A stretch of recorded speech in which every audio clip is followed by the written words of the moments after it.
নমস্কার বন্ধুরা, আজকে আমি তোমার সাথে একটি সাবুর খিচুড়ি রেসিপি শেয়ার করব। যে কোনো উপবাসের দিনে তোমরা সাবুর খিচুড়িটা বানিয়ে খেতে পারবে। এখানে আমি সাবুটা 2-3 ঘন্টা ভিজিয়ে রেখেছিলাম। দেখো সাবুটা একদম ঝরঝরে করে রেখেছি, জল ঝরিয়ে নরম হয়েছে কিন্তু একদম গলে যায়নি। 2 ঘন্টা ভিজিয়ে জলটা ঝরিয়ে রাখতে হবে, আমিও তাই করেছি। এখানে ফোড়নের জন্য নিয়েছি গোটা গরম মশলা, শুকনো লঙ্কা, তেজপাতা, জিরে, এটা আদা, কাঁচা লঙ্কা নিয়েছি, আর নিয়েছি বিভিন্ন রকম সবজি। তোমরা যার যেরকম থাকবে সেই সবজিটা নিতে পারবে। আমি নিয়েছি আলু, কিছুটা গাজর নিয়েছি, ক্যাপসিকাম, বিনস নিয়েছি, ফুলকপি, আর নিয়েছি কিছুটা স্কোয়াশ। খিচুড়িটা আমি বসিয়ে দিচ্ছি। ফ্রাই প্যানটা গরম হয়ে গেছে, এখানে আমি দিয়ে দিচ্ছি সাদা তেল। এটা সানফ্লাওয়ার অয়েল। একাদশীতে বা যে কোনো উপবাসের দিনে সানফ্লাওয়ার অয়েলটা খাওয়া যায়, অথবা তোমরা ঘিতেও করতে পারো। তেলটা গরম হয়ে গেছে, আমি এখানে ফোড়নটা দিয়ে দিচ্ছি। এখানে দিয়ে দিচ্ছি আমি আদা কুচি। আদাটা আমি গ্রেট করে রেখেছিলাম। আর দিয়ে দিচ্ছি সেরা কাঁচা লঙ্কা। চিনি বাদামটাও আমি একসাথে দিয়ে দিচ্ছি। চিনি বাদামটা একসাথে ভাজা হয়ে যাবে।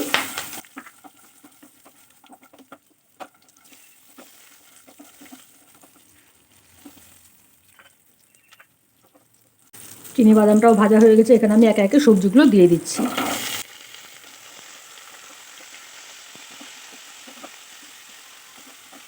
দিয়ে দিচ্ছি কিছুটা ক্যাপসিকাম, আর দিয়ে দিচ্ছি কোয়াশ আর গাজর। কয়েকটা মটরশুঁটি আমি দিয়ে দিচ্ছি। যেহেতু উপবাসের দিনে আমি খিচুড়িটা করছি, তাই আমি এখানে সন্ধক লবণ দিয়ে দিচ্ছি। লবণটা তোমরা তোমাদের আন্দাজ করে দেবে। আমি এখানে 1 চামচের মতো লবণ দিয়ে দিলাম।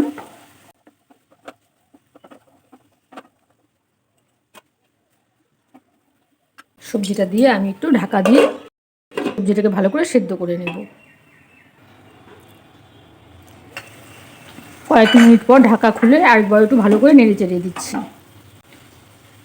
সবজিটা আমার প্রায় সেদ্ধ হয়ে গেছে।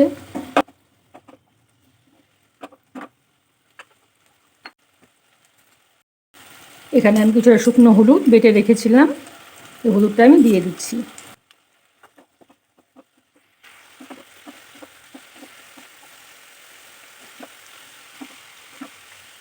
হলুদটা দিয়ে নেড়ে চেড়ে আবারও আমি ঢাকা দিয়ে রাখলাম।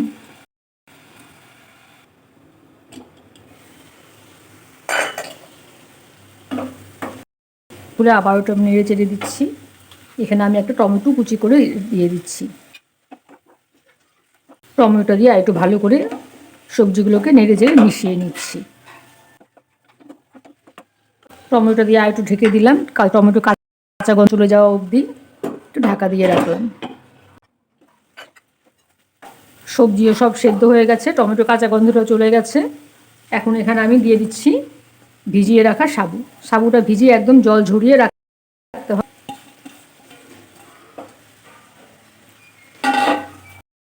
সাবুটা দিয়ে আস্তে আস্তে নেড়ে চেড়ে দিতে হবে।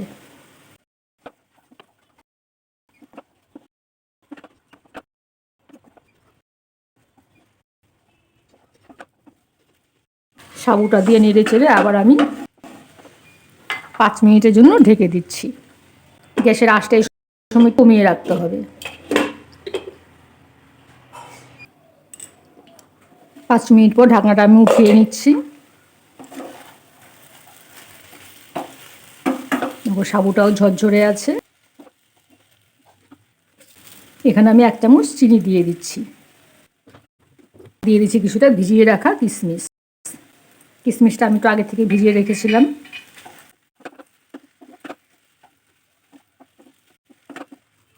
একটু গরম মশলা আমি এখানে দিয়ে দিচ্ছি।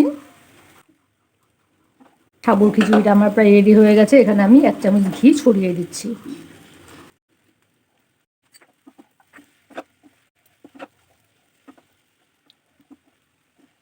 গ্যাসের চুলাটাকে আমি বন্ধ করে 5 মিনিটের জন্য আবার ঢেকে রেখে দেব। খিচুড়িটা একদম রেডি হয়ে গেছে। খিচুড়িটাকে আমি নামিয়ে নিচ্ছি।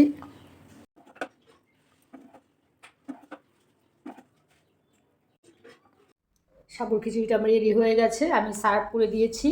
দেখো তোমাদের একটা সাবু আমি দেখিয়ে দিচ্ছি কতটা নরম হয়েছে, অথচ ঝরঝরে রয়েছে সাবুটা। আমার এই সাবুর খিচুড়ি রেসিপিটা তোমাদের কেমন লাগলো জানাবে। আমার চ্যানেলটিকে সাবস্ক্রাইব করে দিও আর লাইক কমেন্ট দিতে ভুলো না। ঠিক আছে বন্ধুরা, আজকের মতো এখানেই রাখছি, টাটা।